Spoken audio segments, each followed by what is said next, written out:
this story is not for the faint of heart. What you're about to hear is a twisted tale of horror and tragedy that could only come from the infamous house on Ocean Avenue. A house that, to this day, remains shrouded in mystery and darkness.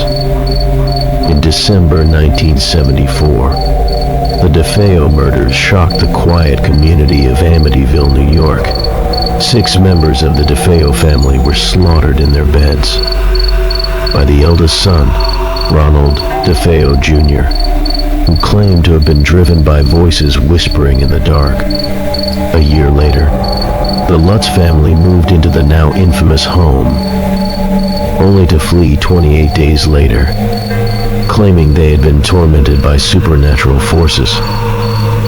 But what most people don't know is that another family briefly occupied the house after the Lutzes, though their story was never widely shared until now. The Andersons, a family of 4, were desperate for a fresh start. Michael and Sarah Anderson had recently survived a financial meltdown, and when they saw the Amityville house listed for a fraction of its market value, it felt like a sign. Michael, a pragmatic man who laughed off ghost stories, assured Sarah that the house's history was just a marketing gimmick. Their teenage daughter, Lisa, and 6-year-old son, Josh, were simply excited about their new, spacious home. The Andersons moved in during late February, bringing with them hopes of leaving their troubles behind. But the house had other plans. The first few days were uneventful, even pleasant. Sarah loved the spacious kitchen, and Michael reveled in restoring some of the house's older features. But by the 3rd night, Sarah started hearing faint murmurs at odd hours. At first, she dismissed them as creaks of an old house settling. That is until the murmurs turned into whispers, and they started calling her name. Sarah, Sarah. The voice was soft but persistent, coming from somewhere inside the walls. One night she woke up at 3:15 a.m. to the sound of Josh crying, rushing to his room. She found him huddled in the corner, his wide eyes fixed on the closet. "There's a man in there," he whispered. But when Sarah flung the door open, the closet was empty. Michael remained skeptical, even as the occurrences escalated. He dismissed Sarah's concerns, attributing the sounds to drafts and Josh's fears to overactive imagination. But when he began renovating the basement, he discovered something that made his stomach drop. A small hidden room behind a false wall. The room was painted a deep crimson, its walls covered in strange black symbols. Michael joked it off as a creepy relic, but Sarah wasn't convinced. She couldn't shake the oppressive feeling that the house was watching them, waiting. One evening, Lisa invited her friends over for a sleepover.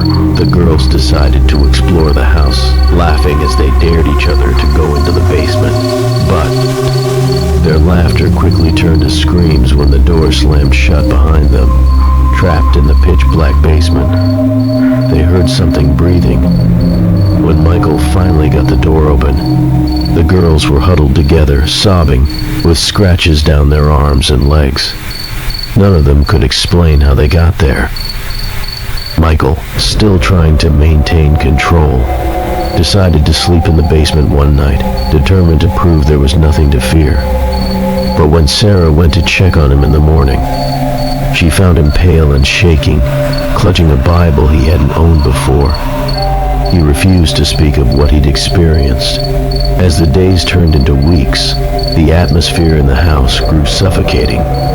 Lights flickered, furniture moved on its own, and foul smells filled the air.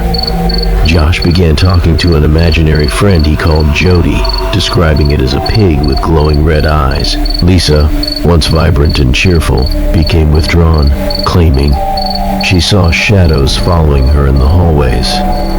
One night, Sarah woke up to find Michael standing at the foot of their bed, staring at her with a vacant expression. His hands were trembling, and in one of them, he held a butcher knife. When she called his name, he blinked, dropping the knife and collapsing into tears. He had no memory of how he got there.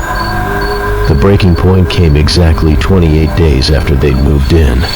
The family awoke to the sound of deafening banging, as if the walls themselves were alive. The air turned icy, and an unbearable stench filled the house. Doors slammed shut on their own, trapping the family in separate rooms. Sarah screamed as she saw a figure crawling across the ceiling, its mouth stretched into an inhuman grin. Michael managed to break down the front door, and the family fled into the freezing night, leaving everything behind.